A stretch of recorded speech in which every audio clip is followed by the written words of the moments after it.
កាត់ចិត្តមិនតន់បានព្រោះធ្លាប់ជាសង្សារនឹងគ្នា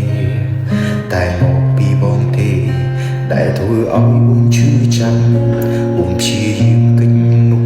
ហើយថែមទាំងបិទលេខទូរស័ព្ទស្អប់ព្រោះបងមានសង្សារច្រើនអង្គុយព្រមអ្នកឯងស្មុគស្មាញទាំងឯងមិនដឹង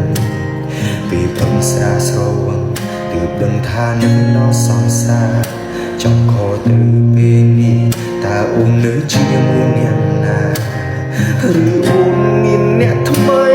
ហើយមែនទេទោះបីផឹកដល់ស្លាប់ខ្លួនក៏មិនវិលវិញដែរទោះបីកាលក៏នៅតែមិនត្រឡប់ចង់ធ្វើជាមនុស្សស្មោះតែស្នេហាបានបញ្ចប់មិនអាចត្រឡប់ក្រោយឲ្យលើកលែងត